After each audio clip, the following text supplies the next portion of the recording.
Matthew chapter 9 verses 27 to 31. And basahin ko ito again sa New American Standard Bible. Sabi sa salita ng ating Panginoon Diyos, as Jesus went on from there, two blind men followed him, crying out, "Have mercy on us, Son of David."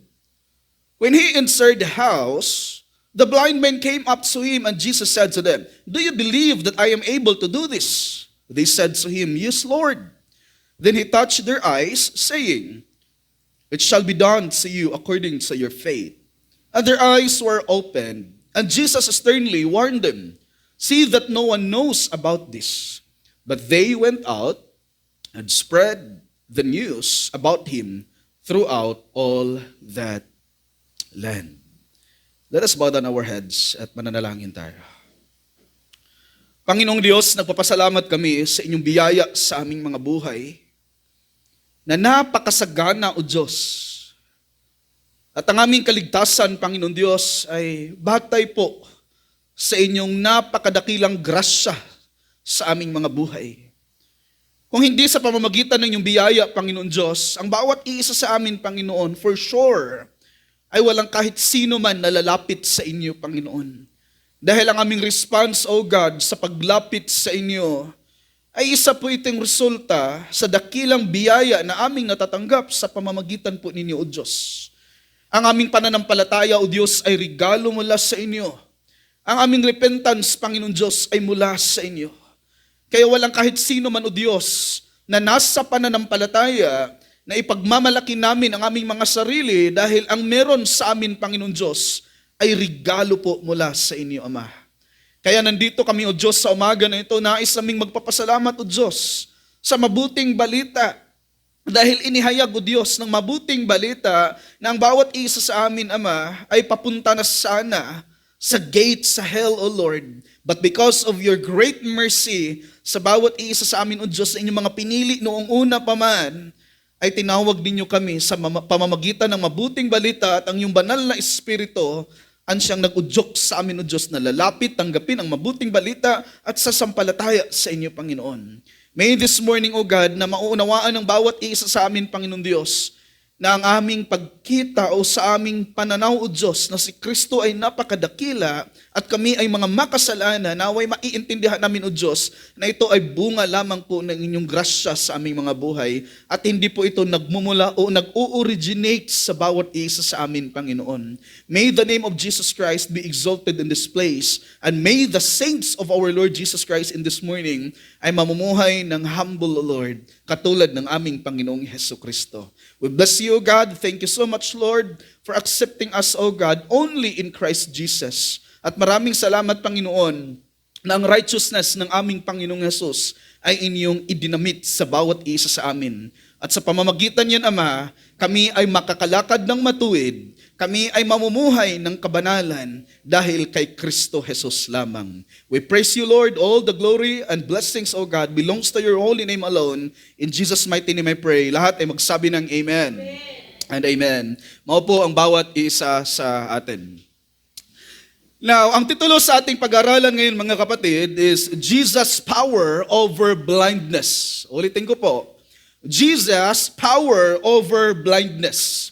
Now, ang passage nating pag-aralan ngayon ay isang unique at nag-iisang account na kung saan hindi mo ito matatagpuan sa Gospel according to Mark at Gospel according to Luke. Sa makatuwid, wala itong direct parallel passage na makikita mo sa tinatawag nating Synoptic Gospels. At ang passage na ito ay tungkol sa dalawang bulag na patuloy sa pagsunod at pagtawag kay Panginoong Hesukristo na sila ay kanyang paggalingin dahil sa kanilang kapansanan. At isa sa mga ma-observe natin sa narrative na ito, mga kapatid, ay hindi po sinulat ni Matthew ang pangalan ng dalawang bulag na lalaki at kung kailan sila nagiging bulag. Pero I suspect na maaaring bulag na ang dalawang lalaki na ito noong sila ay pinanganak. Maganda sana kung meron itong parallel passage upang maikumpara natin sila sa bawat isa. Pero dahil sinulat ni Matthew ang pangyayari na ito, ay masasabi natin na klarong ipinapakita po ni Matthew sa kanyang mga readers na si Jesus ay nakikinig at sumasagot sa persistent prayer ng mga taong may totoong pananampalataya sa Kanya bilang Messiah. Hindi dahil sa bigat ng kanilang pananampalataya, pero dahil sa compassion at habag ni Jesus sa kanilang persistent request na bunga ng kanilang pananampalataya sa Kanya. In other words, the mercy and compassion of God is the basis for our answered prayers. Ulitin ko ha. The mercy and compassion of God is the basis for our answered prayers, not the intensity of our faith. So ang rason kung bakit sinasagot ng Diyos ang ating mga pananalangin ay dahil mahabagin ang Diyos sa mga taong patuloy na nananalangin sa Kanya. At sa ating pag-aaral ngayon sa Book of Matthew ay makikita natin na unique ang pagkikilala ng mga bulag na ito kay Kristo Jesus.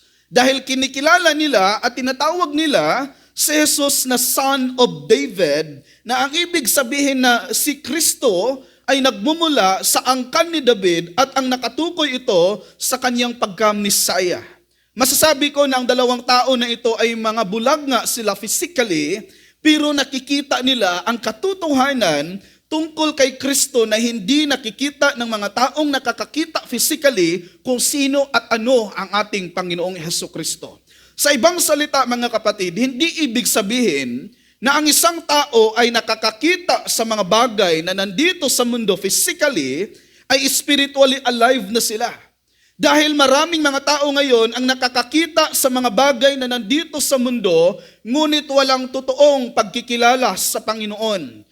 Dahil ang pinupursu nila ay ang mga bagay na naririto sa mundo at ang mga pinanghahawakan nila ay ang mga bagay na nandito sa mundo nga ito mga kapatid. Dahil dyan masasabi natin ang mga taong ito ay bulag nga sa katotohanan. Walang gana at walang pagmamahal sa espiritual na mga bagay dahil baliwala sa kanila ang ating Panginoon Diyos. Now although the Bible teaches that all people are born in a state of spiritual blindness. And because of that, mga kapatid, masasabi natin that they are unable to see or understand the true glory of God until God opens their eyes.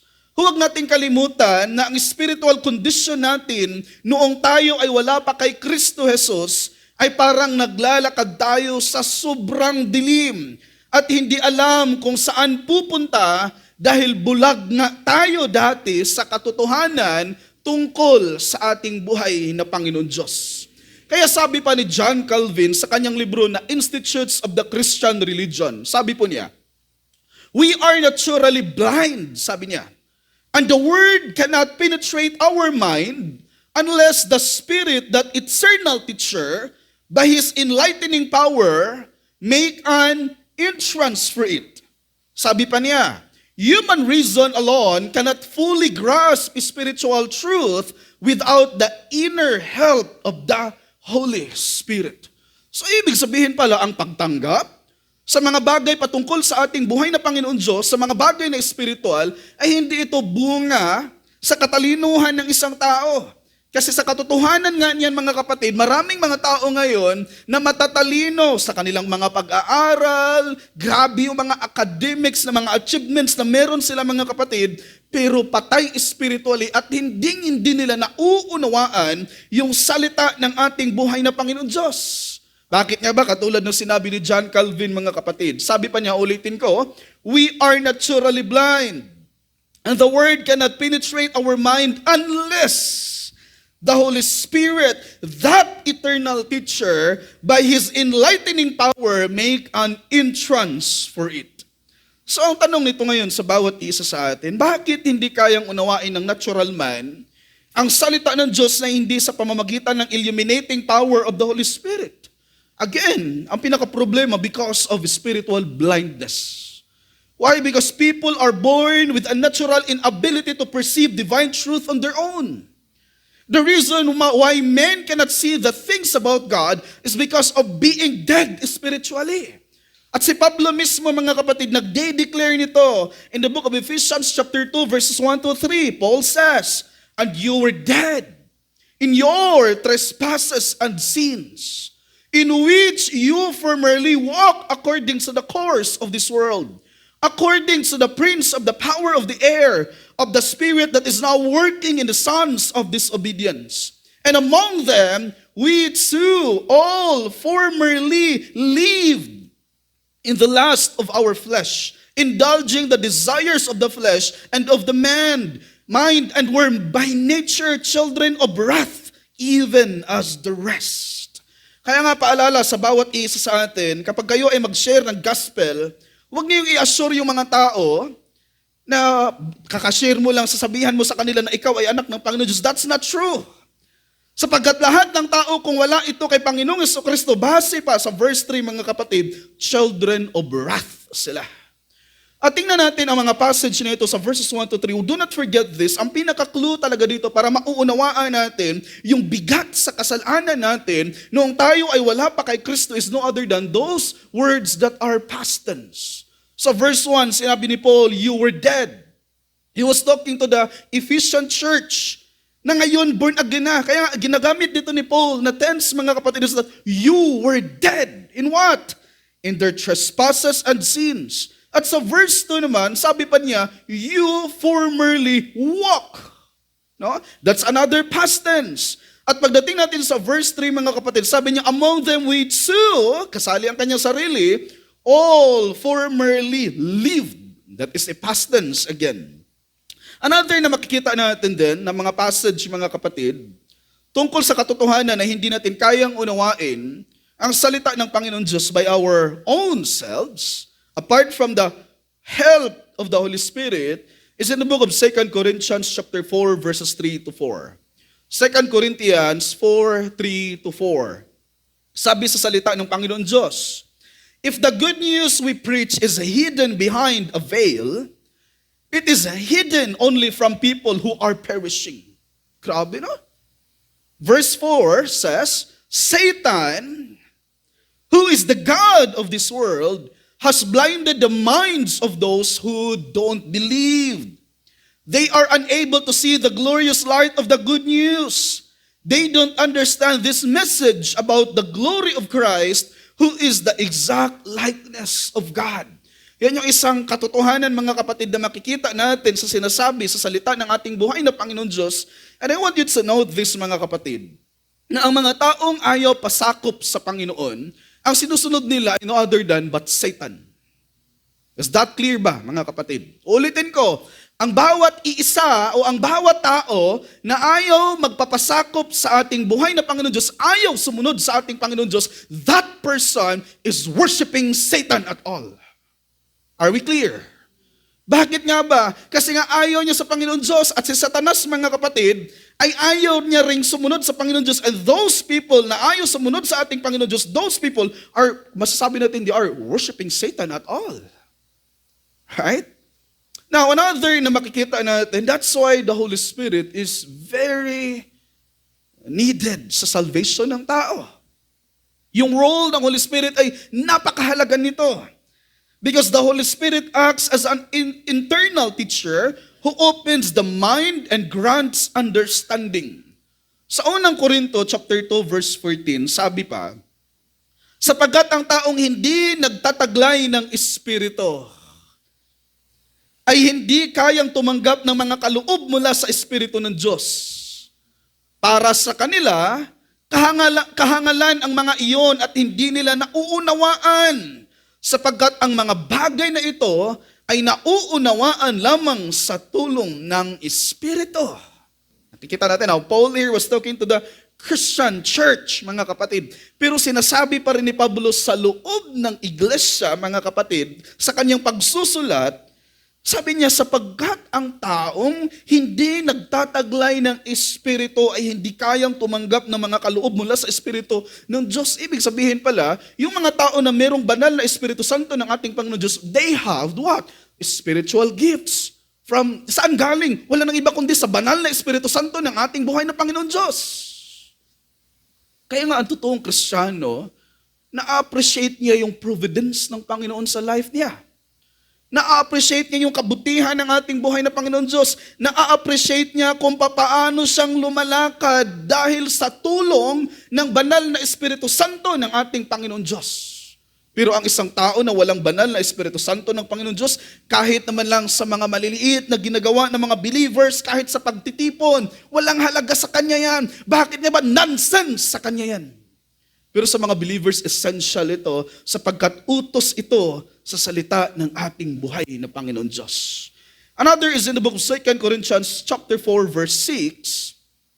Sabi ni Pablo, sapagkat ang Diyos na nag-utos na magkaroon ng liwanag sa gitna ng kadiliman, ay siya ring nagbigay liwanag sa aming isip upang makilala namin ang kaluwalhatian ng Diyos na naghahayag sa mukha ni Kristo. Now, ang talata na ito ay hindi po ito nagpo-promote mga kapatid ng picture ni Jesus ba? Baka mamaya, pag uwi ninyo sa inyong mga tahanan, may dala na kayong mga picture sa mukha ni Jesus at nagaluhod-luhod na kayo sa inyong pamamahay. No? Huwag ninyong kalimutan yan. Hindi po yan yung punto ni Apostle Paul, mga kapatid, sapagkat nais na ipinaparating ni Pablo sa mga taga-Korinto na ang banal na Espiritu Santo ang nagbibigay liwanag sa kanilang mga kaisipan upang mauunawaan nila ang kaluwalhatian ng ating buhay na Panginoong Diyos. Another is, do not forget this, Scripture provides the objective truth. But the Spirit provides the subjective illumination needed to receive it. Kaya dapat nating maunawaan na ang kaligtasan ay trabaho lamang ng Panginoon. At kinakailangan natin ang illuminating power of the Spirit for us to understand the Word of God. Dahil kung hindi, ay mananatili talaga tayo sa pagiging bulag spiritually. And here is the truth. Maaaring dayain natin ang bawat isa na tayo ay na kay Kristo Jesus. Sa pamamagitan ng pagkakaroon ng intellectual knowledge about God. Pero, kabigatan naman sa iyo ang pagsunod sa Diyos. Allow me to clear this. Remember this, that a man who is born from above ay hindi burdensome ang mga utos ng Diyos sapagkat siya ay pinanganak ng muli. Kagalakan niya na yung pagsunod sa salita ng ating Panginoon Diyos. Are we clear on that area, mga kapatid? Kagalakan niya yung pagsunod sa salita ng ating Panginoon Diyos. Bakit niya ba? Kasi nga may bagong nature na siya. Pero kung ang isang tao ay hindi talaga born again, makikita mo yan sa kanyang obedience sa Panginoon Diyos, sa kanyang submission sa Panginoon Diyos. Bakit niya ba? Kasi nga ang una niya talagang paglilingkuran, wala nang iba kundi yung sarili niya. Bakit niya ba? Kasi nga mahal na mahal niya yung kanyang sarili. Talagang i-honor niya kung ano yung gusto niya. Bahala na kung hindi ito gusto ng Panginoon Diyos. As long as na masunod ko ang aking sarili, that person ay talagang nananatili pa sa pagiging slave sa kanyang sarili. Kaya a person who cannot obey God and be faithful to God does not know God. A person who cannot obey God and be faithful to God does not know God. Now, I'm not talking here about perfection because that would be impossible. I am talking here about our obedience to God and our faithfulness to God. So kung hindi nangyayari sa ating mga buhay na nagiging tapat tayo sa Panginoon Diyos, sumusunod sa salita ng Panginoon Diyos, then no doubt that person does not know God. Now in this morning, we are going to look at in verse 27 to 28, the persistent faith of the blind men. Huwag natin kalimutan na dalawang bulag sila, mga kapatid, na sumusunod kay Panginoong Jesus. Sa verse 29 to 30, the compassion of the Messiah and His what? Instruction. In verse 31, the blind man's failure to follow Jesus' instruction. So allow me to give you our big idea. This is a kind of declarative idea. It says here, believing in Jesus as the promised Messiah and following Him as Lord results from genuine faith in Him, which brings redemption and restoration. Ulitin ko, believing in Jesus as the promised Messiah and following Him as Lord results from genuine faith in Him, which brings redemption and restoration.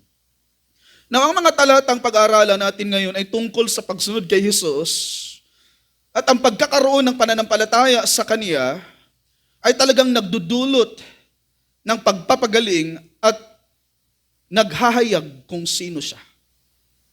Hinahabol ng mga lalaking bulag si Jesus. Tinawag nila siyang anak ni David, na isang natatanging titulo para sa ipinangakong Mesiyas sa Israel.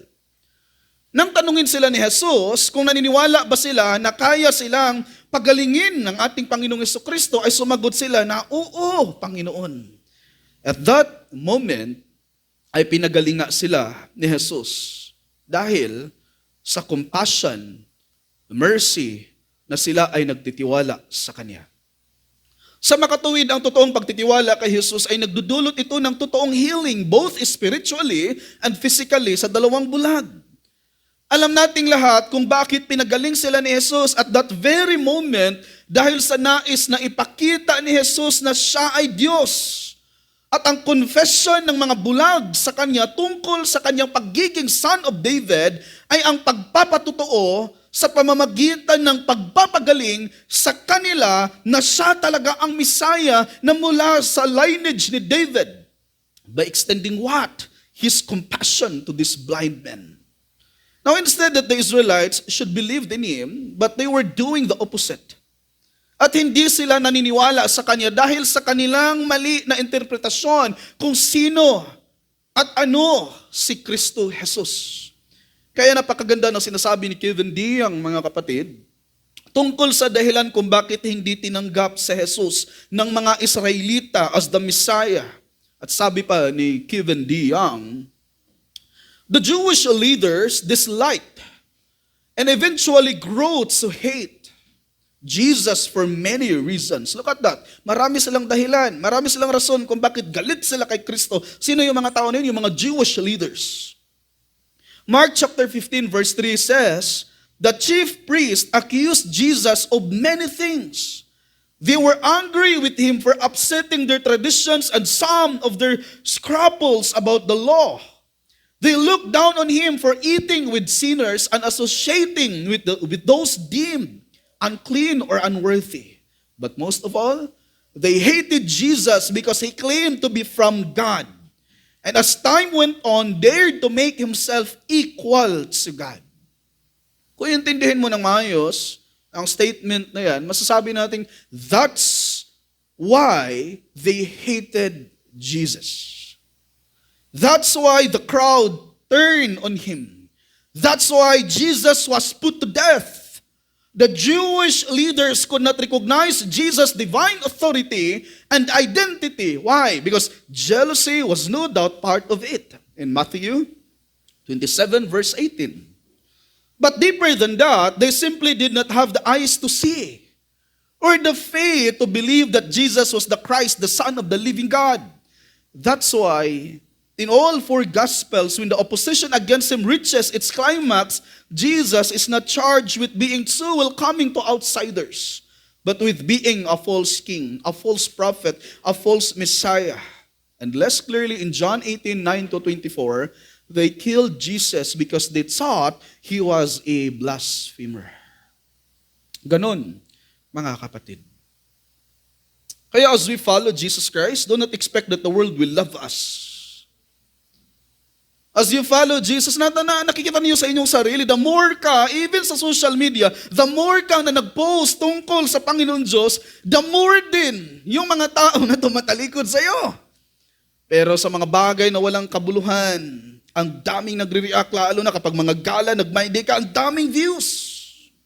Pero kapag tungkol sa Panginoon Diyos, as if invisible ka sa kanilang mga mata.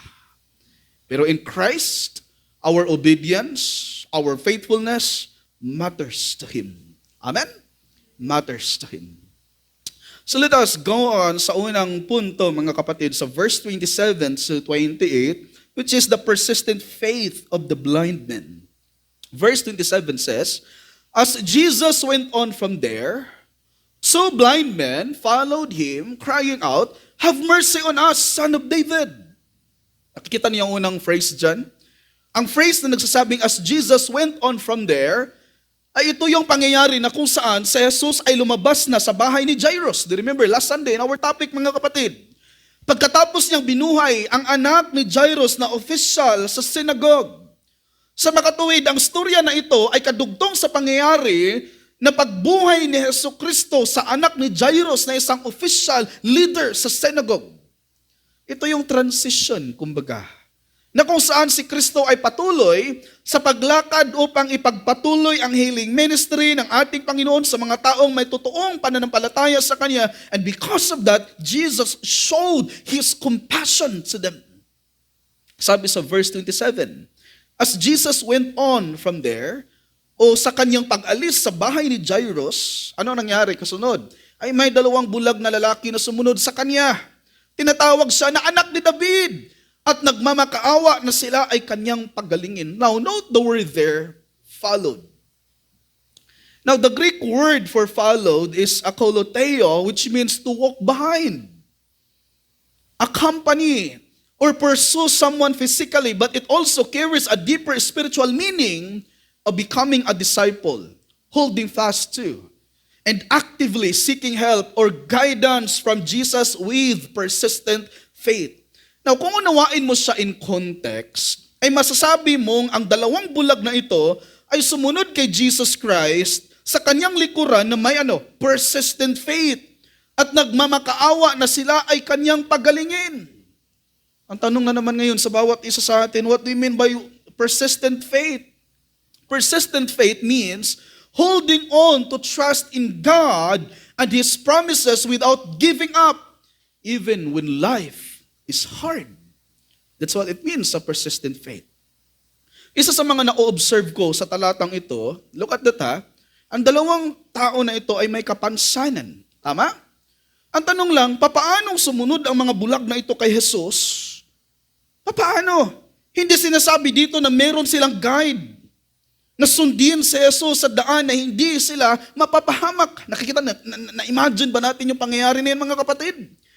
Paano nakakasunod ang mga bulag na ito kay Jesus? Ano ang kanilang guide to follow Him?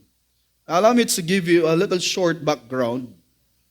Now, being blind was distressingly common in the ancient Near East. Ano yung muna? Common. Common sa kanilang panahon.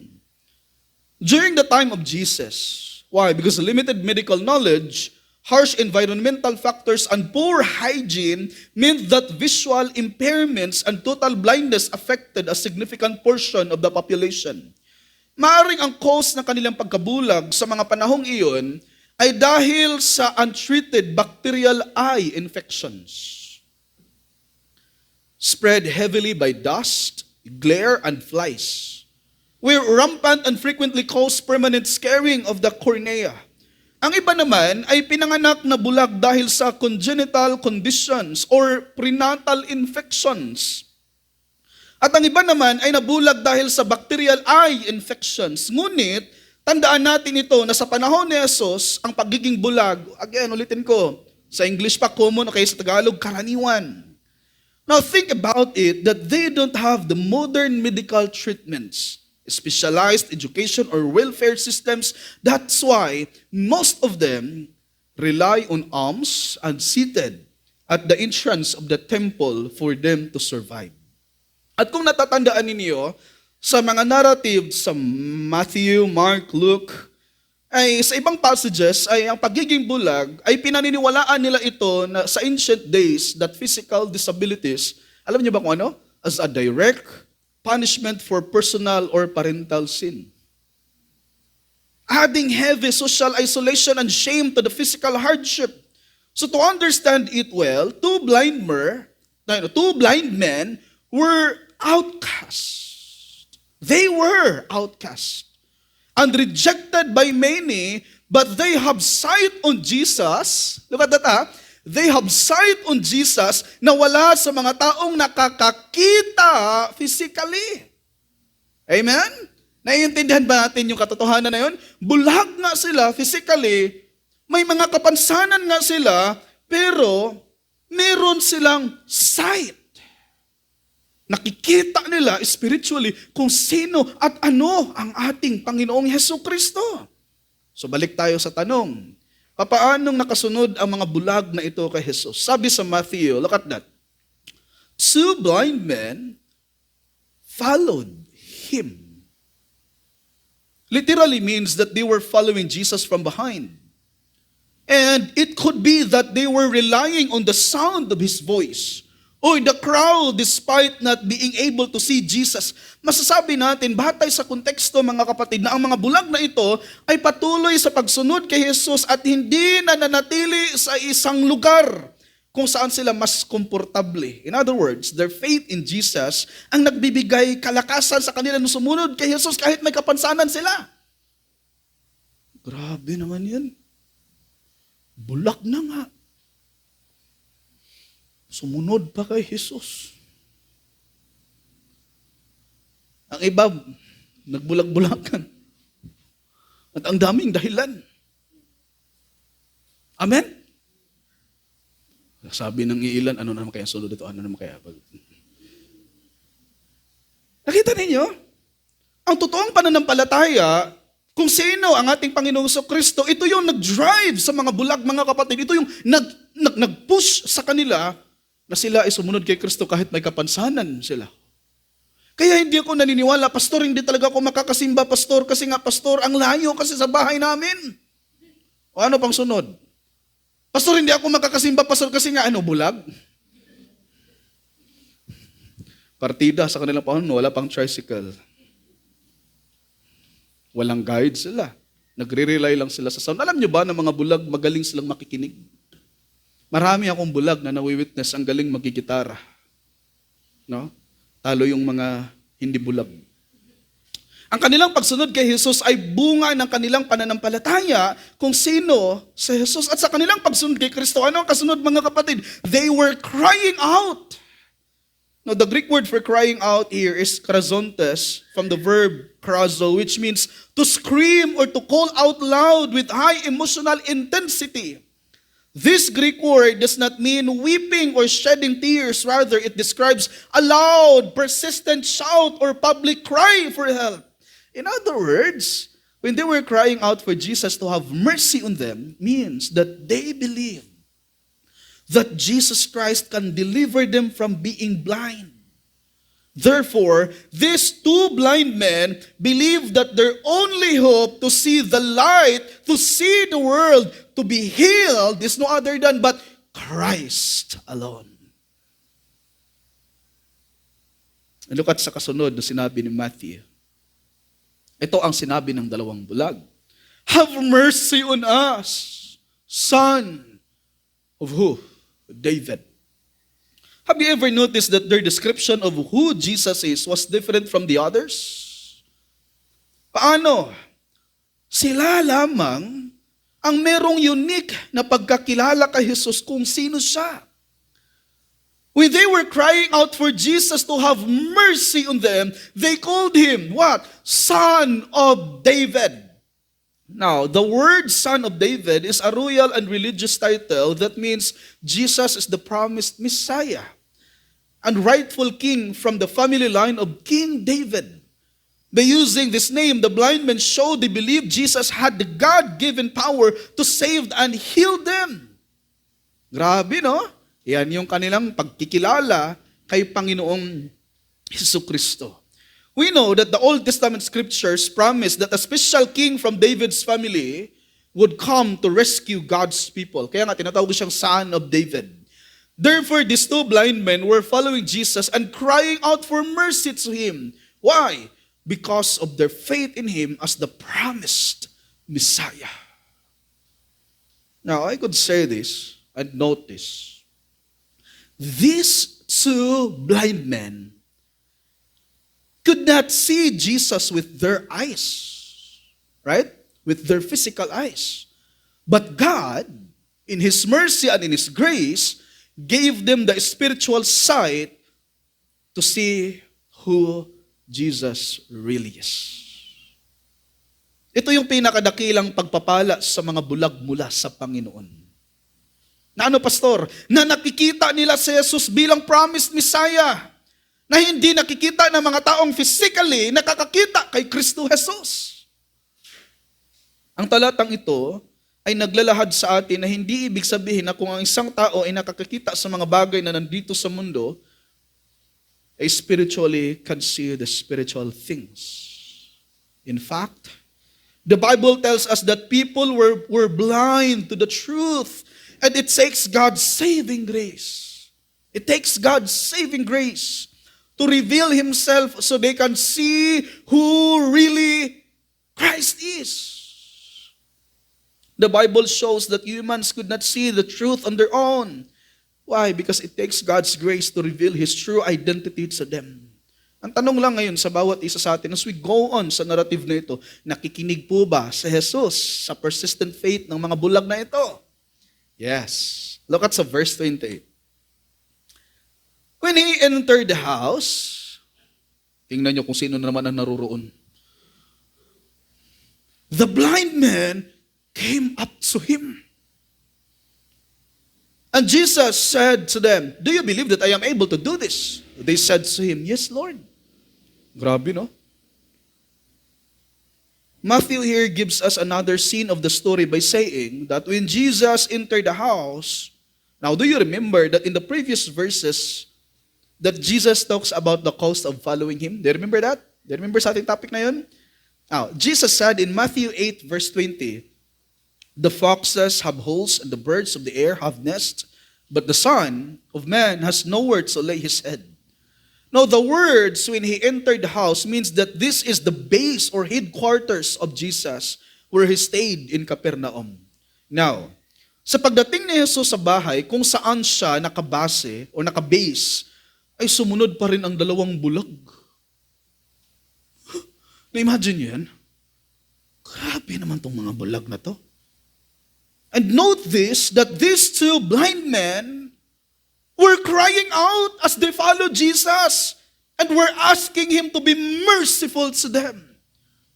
So mga tuwid, si Kristo ay may habag. Amen? So, ang tanong, nakukulitan ba si Jesus sa kanilang pangungulit sa kanya? Nakukulitan ba si Jesus? Kung sa Bisaya pa, sambuk ka ng mga butaha. No, hindi, walang ganon. Na ako, nainis na ako sa mga bulagay nga kayo, kusiong ramatan ninyo. Walang ganon. Sinasabi ba ni Jesus, ang ingay niyo, kanina pa kayo sa daan. Halika kayo dito upang buksan ko yung mga mata ninyo. Walang, napaka-gentle ng ating Panginoong Jesucristo. Matthew says in verse 28, "The blind men came up to Him and said to them." The Greek word for came up to Him or came to Him in Matthew 9:28 is proselton. This is the third person plural aorist active indicative of the verb, which means to approach, draw near, or come up to someone. Now in the Greek New Testament lexicon, it corresponds to the blind man moving close to Jesus inside the house. Grabe itong dalawang bulag na to. No? Nakita niyo yun. Siyempre, nandoon na ang tagapagligtas. Magpa-prideful ka pa, tulad ng mga Pariseo. Nabulag ka na nga, may kapansanan ka na nga, ayaw mo pang gagaling. No? Alam niyo ba, ang daming mga taong prideful sa ating panahon ngayon? Kahit ngayon mga taong walang-wala na, talagang taas ng tingin sa sarili nila, no? Di ba? May mga ilan din na kahit meron na sa kanila lahat, ang baba ng tingin nila. At number one na masasabi ko yun, makikita mo talaga yun sa mga totoong believer ni Christ. Amen ba? Yung may mataas na pananaw kung sino ang ating Panginoon Diyos. May mga ilan rin na nasa Christian community, na kapag sila ay mga professional, kaya nakikita ninyo sa mga simbahan, ayaw ko talaga mangyari yan sa ating simbahan sa mga paparating na panahon, mga kapatid, kung mabubuhay pa ko sa mga panahon na yan, na kung ang ilan ay mga professional, mga halimbawa lang, mga attorney, mga doctor, kami lang dito, mga professional. Yung mga hindi professional dyan kayo, huwag niyo talagang subukan yan dito sa Living Word Gospel Church because it will never happen. Amen? Kami lang dito, yung mga hindi nakapagtapos, ano kayo, mga outcast. Walang ganun. Sa worldly perspective, makikita natin yan sa mga taong natural. Amen ba? Pero sa mga believers, lahat tayo dito ay pantay-pantay. Just remember sa sinasabi ni Paul, kay Philemon, mga kapatid, para kay, sino siya? Onesimus, di ba? Ano yung si Onesimus? Isang kanyang alipin dati na tumakas sa kanya. Pero in God's providence, doon sa kulungan na born again. Kayo, yung laging matigas na ulo dito sa simbahan, baka sa kulungan kayo ma-born again. May prison ministry naman din ang Living Word. Grabe, mandaro ko si pastor. Hindi. Sabihin natin itong katotohanan na to. Now, in other words, the two blind men do not stop at the door. They actively follow Christ inside, showing their strong desire and commitment to seek His help. Now, here's the truth, mga kapatid. Jesus did not answer them in the open street. Napansin niyo? Katagal-tagal nilang naglalakad. Pastor, ba kung merciful si Jesus, bakit hindi doon sa open street? Naisip niyo ba yan? Dapat sana, pastor, doon pa lang sa pagsunod. Imagine kayong dalawang bulag nagsisigawan, no? They were crying out, Son of David, have mercy on us. Kung ako nun, halika nga dito. Kanina ko pa ba? Pero hindi ganun talaga ang ating Panginoon. Alam niyo may dahilan yan kung bakit hindi sila pinagaling ni Jesus sa open street. No, just follow. Now, here's the truth. Jesus did not answer them in the open street when they called Him Son of David. Why? Because Jesus chose to avoid a public spectacle. That is why in verse 30, He sternly warned them, see that no one knows about this, hoping to avoid crowds that viewed Him only as a miracle worker. And instead, let His healing ministry point people to Him as the promised Messiah. Tingnan ninyo ang tanong ni Kristo sa kanila habang naroon na sila sa bahay. Do you believe that I am able to do this? Do you believe that I am able to do this? Now imagine that. Hanggang sa dulo, hindi hanggang sa dulo ng walang hanggan. Imagine that, hanggang sa dulo kung nasaan si Jesus, ay kanilang sinusundan at nung sila ay nasa bahay na kung saan naroroon si Jesus, ano nangyari? Pinakinggan sila ni Jesus at sinabi, do you believe that I am able to do this? They said to Him, yes, Lord. Chance na, no? Siyempre, may conversation na sila. The Greek word for able here is donami, which means to have inherent power, capability, or authority to accomplish something. Sa ibang salita, tinanong sila ni Jesus kung meron ba silang pananampalataya na kung si Jesus ba ay may kapangyarihan na sila ay kanyang pagalingin and to restore their sight. Look at their answer to Jesus' questions. They said to Him, what? Yes, Lord. Now, the Greek word for Lord here is kyrios, which means a person exercising absolute ownership rights. In other words, these two blind men were not just calling Jesus as Lord to show their highest form of respect, but they also believed that Jesus is sovereign and powerful to restore their sight. Ang dalawang bulag na ito ay may tamang karunungan tungkol sa Messiah. And the good thing is that, what? They followed Jesus. Nakita ninyo? Faith produces what? Obedience. Pero hindi pa talaga obedience yan. Maya, tingnan niyo maya kung anong ginagawa ng dalawang bulag na to. Because of their faith, they what? They follow Jesus. Wala talagang makakasunod kay Kristo kung walang pananampalataya. Ay ba, sunod-sunuran lang. Hindi totoong tagapagsunod. Remember this, may Judas na disipulo si Kristo. Now, in these two verses, ay nakikita natin ang dalawang bulag na ito ay hindi huminto sa pagsunod kay Jesus. Hanggang sa dulo ng bahay kung nasaan naruroon ang ating Panginoong Hesus. Hindi sila huminto sa pagsunod kahit sila ay may kapansanan sapagkat ang kapansanan nila, ang nagiging dahilan kung bakit sila ay mas lalong lumalapit at sumusunod kay Jesus. Now, last Sunday, ay nakikita natin ang halimbawa ni Jairus at ang babaeng nagdurugo for 12 years. Batay pa sa parallel passage na lahat ng doktor ay napuntahan na ng babaeng na yon. Ngunit walang iisa sa kanila na nakapagpagaling sa kanya. Sa ibang salita, dahil sa kanilang desperate need of Jesus, healing power, they only believe that Jesus is able to heal them. They came to Him in despair. They gave their burden sa Panginoon dahil naniniwala sila na Jesus was their only hope. Ang natural response ng mga taong may totoong pananampalataya sa Panginoon at may malalim na pagtitiwala sa Panginoon ay mas lalong lalapit sa Panginoon sa panahon ng kapighatian. At mananatili pagkatapos ng kanilang kapighatian. Dahil sa kanilang pagtitiwala na si Jesus ay ang kanilang nag-iisang tagapagligtas sa bawat aspeto ng kanilang mga buhay. Mga kapatid, huwag natin itong kalimutan. Si Kristo hindi lamang Lord sa ating spiritual life. Are you with me? He is the Lord of our lives. Pag sabing Lord, siya yung master siya. Siya yung nasusunod in your emotion, in everything. Now let me ask you these questions. Do you follow Jesus dahil sa specific na sitwasyon sa buhay mo ngayon? Na ikaw ay nahihirapan? Another kong tanong, susunod ka pa ba sa Kanya kapag na-fix na yan ni Jesus? And let me ask you this question. Do you believe that Jesus can fix your situation right now? Maybe it seems impossible to you, but keep on believing that Jesus can fix your problem. He is all-powerful. Follow Him, for He is our merciful Savior who can fix our broken lives. Kaya lagi ko paulit-ulit na sinasabi, mga kapatid, wala akong pakialam kung ano yung mga past na meron tayo. Ang mahalaga ngayon na kay Kristo Jesus ka. Huwag kayong maniniwala sa sinasabi ng iba na Jesus is not the God of your marriage.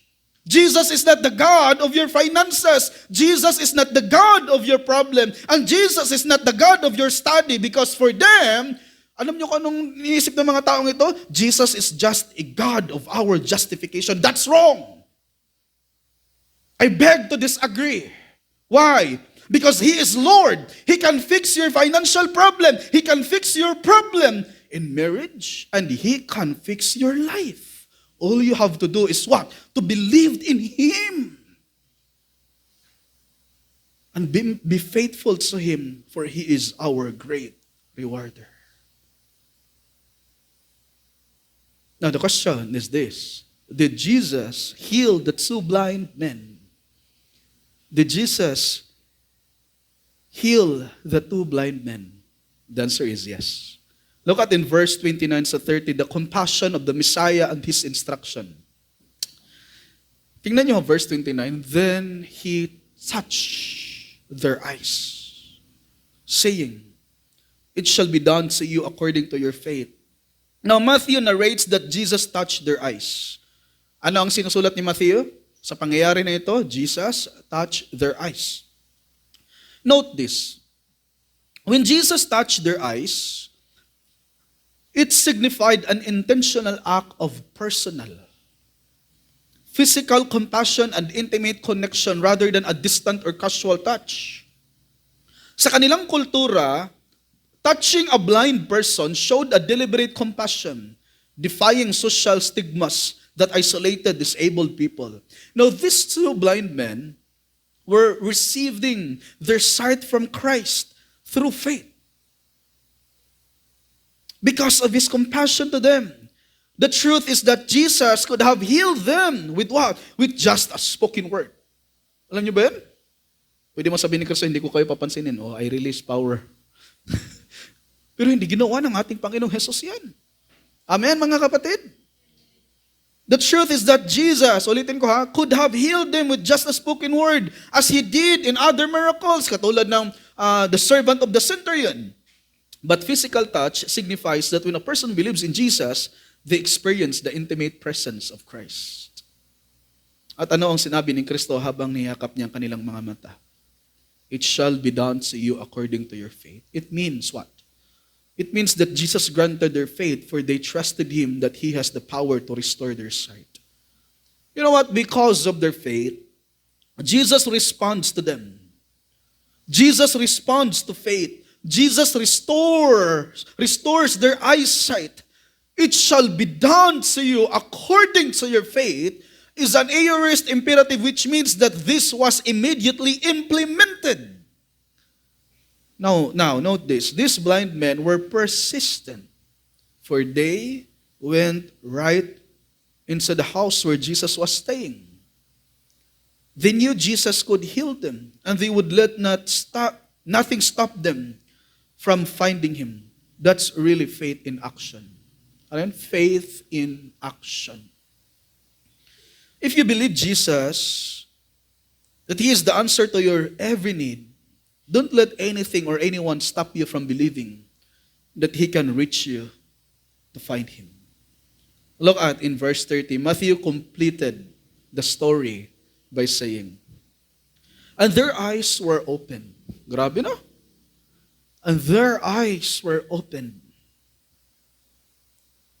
And Jesus sternly warned them, see that no one knows about this. Now remember that Matthew is the one who wrote this. And he states there that Jesus healed the two blind men and restored their sight instantly. Matthew's point here is that Jesus restored their physical blindness. And they were what? Instantly healed by Jesus because of their active faith and trust that Jesus has the power to heal them. Pero tingnan niyo sa verse 30. Ano ang meron? And their eyes were open. At anong instruction ni Jesus? And Jesus sternly warned them. Ano sabi ni Christ? See that no one knows about this. The word warned here is a violent verb. It is an intensified form of an already strong verb and could even carry the idea of scolding. It is also in the Greek present imperative, which means they were being commanded to not tell anyone at all continually. Why not? Now, the best explanation seems to be that he did not want his messianship proclaimed prematurely. As already noted, the man's calling Jesus the Son of David was a clear acknowledgement of his messiahship. And it was a title he did not reject and that his act of healing in fact confirmed. Right? Now, the Jewish idea of political Messiah or deliverer from Rome was not the kind of messiahship Jesus was presenting. It is possible that he did not want premature opposition. I could say that Jesus wanted to reveal his purpose prematurely, but progressively. Of course, progressively. Another, Jesus wanted them to keep quiet simply because he wanted to avoid a huge crowd. For following him just to see signs and wonders. Sa ibang salita, hindi interesado si Jesus sa mga taong naghahanap lamang sa kanya dahil sa mga external benefits. Is that clear, mga kapatid? At makakakita ng mga miracle sapagkat nais ni Jesus na maisakatuparan ang bawat messianic work niya. In what ways? In progressively and not instantly. That's why Jesus said, huwag mo niyo muna sabihin. In this particular passage, we observe Jesus' integrity. What? That he is more concerned about his obedience to God, to the Father. And he is committed to do his work progressively, not instantly. Kaya as we follow him, we need to remind ourselves that God is more concerned too about our obedience. Is that clear, brothers and sisters in Jesus? Jesus is more concerned about our faithfulness to him than coming to him because we gain something from him. Kaya we need to check our motive when we come to Jesus. Do we come to him because he is our Messiah, our Savior, our God and King? If we come to him as our journey, as ask him whatever we want, and after that, leaving him as nothing, then you are just using him as your ATM. Para bang deposit and withdraw. Remember this, Jesus is interested to those people who genuinely seek him because they believed and trust that he alone has the power to restore their broken lives. And you know what?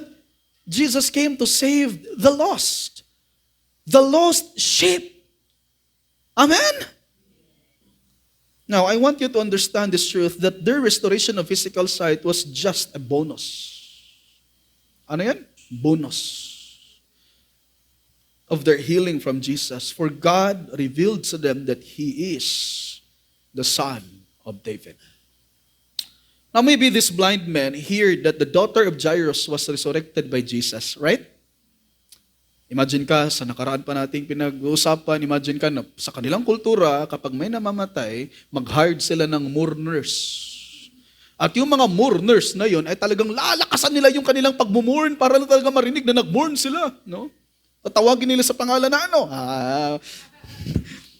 May idugtong sana kayo, di ba? Tawagin yung pangalan na hindi na nagsisimba, no? No. Now, because the Old Testament promised them that the Messiah would come and heal them. Now, look at your Bible in the book of Isaiah chapter 35, verse 6 says, Then the lame will leap like a deer, and the tongue of the mute will shout for joy, for waters will break forth in the wilderness and streams in the Arabah. You see that? Ito yung mga sinyales sa Messiah na nandiyan na siya. The good thing is that these two blind men believed that Jesus Christ is the Son of David, their promised Messiah. Let me ask you this question. Ano ang kasalukuyang hinahangad mong makamit? Ano ang kasalukuyang hinahangad mong makamit? O pinapanalangin mo kay Jesus na pagalingin o baguhin sa iyong buhay? Lord, kung hindi ko kayang baguhin ang kaniyang puso, Panginoon, you turned water into wine. Ay nako. Naniniwala ka ba talaga na may kapangyarihan si Jesus na aayusin ang iyong sitwasyon? Kahit na hindi mo nakikita ang daan sa hinaharap. No? Kaya nga ang iba, dahil gusto lang talaga nilang makita kuno ang daan, hindi nila nahanap ang bago tinagdating daan. Now, you know what? Faith honors God. Amen? Ano yan? Faith honors God. And God honors faith. Now, a story from the life of missionaries Robert and Mary Moffat illustrates this truth. For 10 years, this couple labored faithfully in a place we're called now Botswana without one ray of encouragement to brighten their way. They could not report a single convert. Grabe, no? Finally, the directors of their mission board began to question the wisdom of continuing the work. Ganyan yung mga tanong minsan. Diba? Halimbawa, 30 years ka nang nagpapastor, tapos yung mga faithful members ay hindi ka nakaabot ng 30. May iilan doon, no, na mga magtatanong ba? Karamihan doon yung mga hindi naniniwala sa sovereign election. Kung ikaw ay tinatawag ng Lord na magpapastor, bakit ganyan pa rin yung membro mo? Di ba? May mga ganun Baka kulang ka sa pananampalataya, pati pananampalataya mo natanong na. Di ba napansin nyo yun? May iba rin na tama naman din yung tanongin yung ganun, para ma-check din yung motibo natin ba, tsaka yung heart natin, tama ba? Tama naman din, hindi man din aksidente na nandyan sila, pero minsan, kung kayo, wag na lang kayo magtanong ng ganun, ipagdalangin nyo na lang. Diba? May iba rin na ayaw tanungin na laging absent sa simba. No, pauso tuloy no. Kasi pag tanungin mo, hindi nagre-reply. Now, let me go back there. Finally, the directors of their mission board began to question the wisdom of continuing the work. The thought of leaving their post, however, brought great grief to this devoted couple. for they felt sure that God was in their labors, and that they would see people turn to Christ in due season. They stayed, and for a year or two longer, darkness reigned. One day, a friend in England sent word to the Moffats that she wanted to mail them a gift and ask what they would like, trusting that in the time the Lord would bless their work. Now, Mrs. Moffat replied, "Send us a communion set. I am sure it will soon be needed." Sabi, no? God honored that dear woman's faith, and the Holy Spirit moved upon the hearts of the villagers. And soon, a little group of 6 converts was united to form the first Christian church in that land. Grabe! 6 pa lang sila. The communion set from England was delayed in the mail. But on the very day before the first commemoration of the Lord's Supper, the set arrived. We see here that when we put our trust and hope in God, God will surprise us. For He is the God who loves to reward His faithful and obedient children. Ulitin ko, God is the God who loves to reward His faithful and obedient children in His time, not in our time. Is that clear? Kaya nga kayong mga young people, mga singles, Pastor, ako ba Pastor, 25 years old na Pastor, wala pa rin nangigaw sa akin, Pastor. Patuloy ka sa pananalangin, do not give up. Kaasawahin ka na, nagmamadali ka? Nagmamadali kang magkakaproblema, mag-suffer? Pastor, hindi naman problema yung marriage. Oo nga, tama man yun. Pero wag mong subukan. Kay may pagtitiis yan. Kung hindi ka grounded at saturated sa scripture, talagang yan pa yung magiging dahilan mo. O bakit ka hindi nakapag-join sa doctoral class? Nag-away kasi kami, Pastor. Hallelujah. Do you see that? O bakit ka wala nung nakarang linggo? No? Yung asawa mo, ang tagal dumating. Ikaw napakaaga. Ay, nagtatalo pala doon sa bahay. Kita natin yan. Kaya nga kayong mga singles, be faithful to God. Amen? Be faithful to God. Amen po ba? At saka huwag kayong maghanap na, I will look for a perfect partner, Pastor, in the future. At saka yung pagpapray ko, mag-pray ka na magiging tama kang partner sa future mong ipinagpipray. Amen? Huwag ka maghanap ng perfect dyan. Si Christ lang yung mahanap mo. Now, our duty is to be faithful while following the Lord, for He is the God of compassion. He sees our needs and He comforts us when we are in despair. Pwede kang mapapagod, pero huwag mong kalimutan na ang Diyos ang iyong kapahingahan. Amen po ba, mga kapatid? Come to Him and rest in Him. You know what?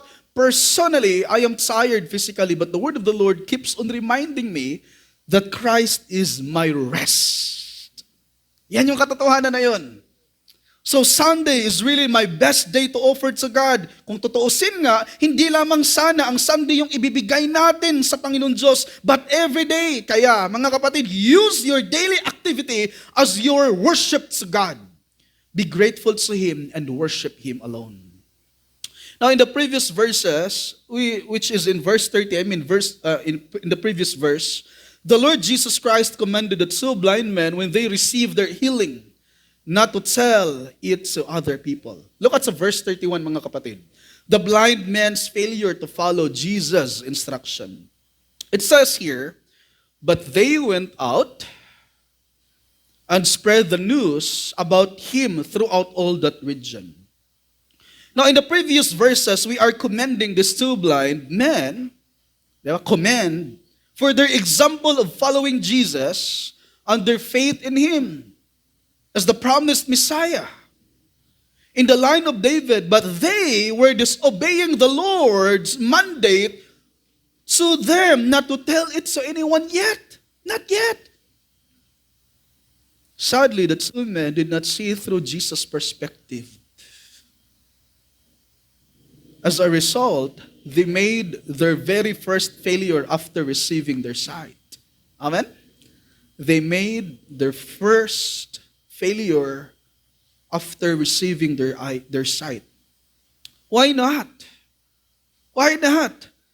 Bakit iniisip ninyo, bakit hindi pastor, bakit hindi pwedeng sabihin na hindi man mali na ibahagi ang miracle work ng ating Panginoong Jesucristo? It was not yet that time. The simple answer, you know what? It was not yet that time for them to tell the people about Jesus as the promised Messiah. In other words, they were zealous about their personal encounter of our Lord Jesus Christ, but it was zealousness without wisdom. And it was zealousness out of timing. Amen? Oftentimes ay parang tayo rin. Amen po ba mga kapatid? Dahil na-overwhelmed tayo, ngunit nakakalimutan natin na when we share the message of the gospel to other people, we should consider also the what? The timing. Naalala ko lang yung isang galing ba sa revival? Siyempre, grabe talaga. Nag-apoy-apoy yan, di ba? Pansin niyo? Apoy-apoy yan. Gusto niya mag-evangelism, sumakay siya ng jeep sa Cebu at tinabihan niya yung driver. At sa pagtabi niya sa driver, tinanong niya, sigurado ka ba, sir, na langit ang iyong pupuntahan? At sabi ng driver, sir, hindi tayo para langit, para kulon tayo. You see, why? Because they were zealous, but it was not a thinking zealousness. Why? Because witnessing requires wisdom, timing, and most importantly, what? Obedience. Ulitin ko po. They were zealous, but it was not a thinking zealousness. Witnessing requires wisdom, timing, and most importantly, obedience. Now, commentary says, allow me to read this. That enthusiasm for Christ does not excuse disobeying His word. Grabe no? Zeal sila. Pero hindi pwede. Ito lang yung problema sa kanila, nag-disobey sila. True faith is proven not just by shouting His praise, but by submissive, righteous obedience to His commands. Jesus' command to stay silent was partly practical, to avoid unnecessary political uproar or hindrance to His broader preaching ministry. The men's impulsive spreading of the news compromised that localized work. Ang mga lalaki na ito ay may taglay na sapat at tunay na pananampalataya kay Jesus upang sila ay makakakita, ngunit kulang sila sa espiritual na disiplina. Na ano yung kulang? Espiritual na disiplina. Upang sundin ang babala ni Jesus na manahimik muna kayo, nakakita na kayo, ano pa bang gusto nyo? No? Ang mga butaha. Minsan ay nakakalimutan natin na mag-isip ng maraming beses bago tayo kumilos. Amen ba mga kapatid? Hello? Minsan yung common sense sa pagsunod sa salita ng Panginoon ay nawawala. Bakit pas? Dahil hinahayaan natin ang ating mga emosyon sa kagalakan, kalungkutan o kaya'y sa kasakitan ang magdadirect sa atin kung papaano tayo kumilos. Ngunit ang Diyos ay Diyos. At hindi pwede na magiging dahilan natin ang hindi ko po kasi naisip yun, Pas. Hindi ko po kasi naisip yun, Lord. Sorry, Lord, ha? No? Hindi ko po kasi naisip yun, sister, o kaya brother. Kaya sabi pa nila, think before you what? Click. Hindi yung click. At saka, pag may magsaway, doon ka na nag-isip. Kaya mga kapatid, listen to God's word. Because this is full of wisdom. Amen? Hindi lamang ito puno ng spiritual blessings kung paano tayo iniligtas ng Panginoon Diyos, but His word is full of wisdom for those who are in Christ that can help us to be wise in our daily walk in Jesus. Note this. Obedience is better than sacrifice. Are you familiar with this phrase? Amen ba? Obedience to God is better than sacrifice, for God values true submission, trust, and following His word far more than religious rituals, gifts, or emotional response done to make up for doing what you want. Who knows Hudson Taylor? Pero kilala niyo si Polycarp, no? I assume na kilala niyo si Polycarp, ha? Sino yung si Polycarp? Yung kaklase mo na lang para matapos. No? Yeah. Who knows Hudson Taylor here? Hudson Taylor, a pioneer missionary to China and the founder of the China Inland Mission, frequently testified to God's guidance and provision. In what? In every specific ways. Now, Roger Steer recounts episodes where Taylor, facing pressing financial and ministry needs, brought them to God in prayer and later recorded surprising, timely answers as proof of the Lord's leading and care. Now, Taylor became known for his conviction that God's work done in God's way will never lack God's supply. Ulitin ko po ha, God's work done in God's way will never lack God's supply. A statement preserved in various collections of his sayings. His story echoes that God's steadfast love and faithfulness were quietly arranging the details. You know what?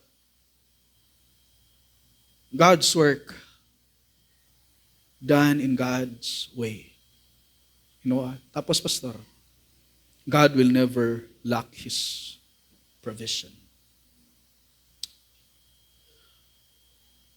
Our response should obey Him.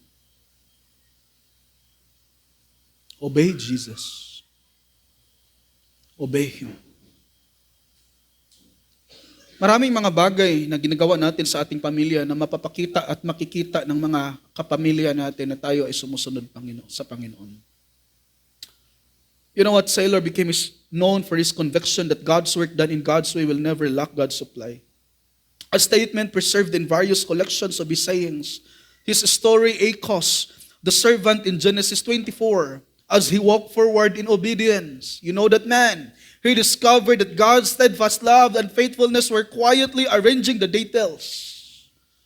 You know what? The purpose of sharing others' obedience to you and their faithfulness to God is for us to be wise. And not to repeat again their mistakes, but to continue their example of faithfulness and obedience to God. Amen? Now, we know that the perfect and ultimate example of faithfulness and obedience, even to the point of death, is Jesus Christ. Kaya sabi pa ni Pablo sa Philippians chapter 2, verse 5-11, naway magkakaroon kayo ng kaisipan na tulad ng kay Kristo Jesus. Kahit taglay niya ang kalikasan ng Diyos, hindi niya ipinagpilitang manatiling kapantay ng Diyos. Sa halip, kusa niyang binitawan ang pagiging kapantay ng Diyos at namuhay na isang alipin, ipinanganak siya bilang tao. At nang siya'y maging tao, nagpakumbaba siya na ang naging masunurin hanggang kamatayan, maging ito man ay kamatayan sa krus. Dahil dito, siya'y lubusang itinaas ng Diyos at binigyan ng pangalang higit sa lahat ng pangalan. Sa gayon, sa pangalan ni Jesus ay luluhod at magpupuri ang lahat ng nasa langit, nasa lupa at nasa ilalim ng lupa. At ang lahat ay magpapahayag na si Jesucristo ay Panginoon sa ikaluluwalhati ng Diyos Ama. My question for you, brothers and sisters, is this. Sino ba sa inyo dito ang hirap sumunod? Sino sa inyo dito yung hirap sumunod? Maging sa Diyos. And of course, you cannot say this, I obey God, but I cannot obey my parents kung tama naman ang tinuturo nila. You cannot say that. Because obeying your parents, as you obey to God. Amen? Is that clear? Sino ba sa inyo dito yung hirap sumunod? I want you to listen with this. Just look at Jesus. Because in Him alone we learn how to obey God. He is the way to obedience and not that obedience is the way to Christ. Babalikan ko yung sinabi ko kanina. Ang rason kung bakit ang daming mga taong ayaw sumunod sa Diyos dahil wala sila sa Diyos. So in order for anyone to obey Christ, believe in Jesus. Have faith in Him. Obedience to God, even in the most painful experience, is the evidence of believing in Christ. Believe in Jesus, for He is the way to obedience. So allow me to conclude this, mga kapatid. Just like the two blind men who learned from the scriptures about who Jesus is, we must also be grounded in the Word of God in order to see the spiritual things about Christ. Pwede po ba nating basahin ang ating conclusion, mga kapatid? At the count of 3. 1, 2, read.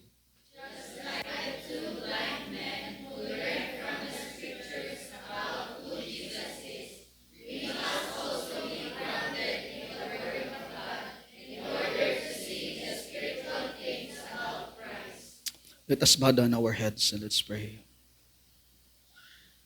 Panginoon, nagpapasalamat kami, O Diyos, sa inyong katapatan at sa inyong kabutihan sa aming mga buhay. Maraming salamat po, O Diyos, na kayo ang aming Panginoon at kami ay inyong ginawang mga anak sa pamamagitan ng pananampalataya kay Kristo Jesus. Ama, ipinagdalangin ko, O Diyos, na ang bawat iisa sa amin ay gawin ninyong mga masunurin sa inyo, O Diyos.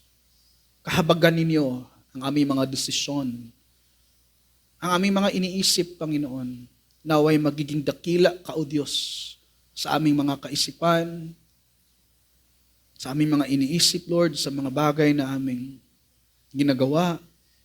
May Christ, O God, ang magiging pinaka-essential sa life ng bawat isa sa amin. Ingatan niyo, Ama, ang inyong mga anak sa pamamagitan ng pagligtas ng inyong bugtong na anak na si Kristo Jesus. Banal na Espiritu, patuloy niyong palakasin ang mga saints na ito. Dagdagan ninyo, O Diyos, ang aming pagmamahal, ang aming katapatan, at ang aming obedience, O God. Dagdagan niyo rin, O Diyos, ang numbers ng mga mananampalataya na ito. Sa inyo lamang, O Diyos, lahat ng papuri at pasasalamat sa pangalan ni Kristo Jesus. Amen.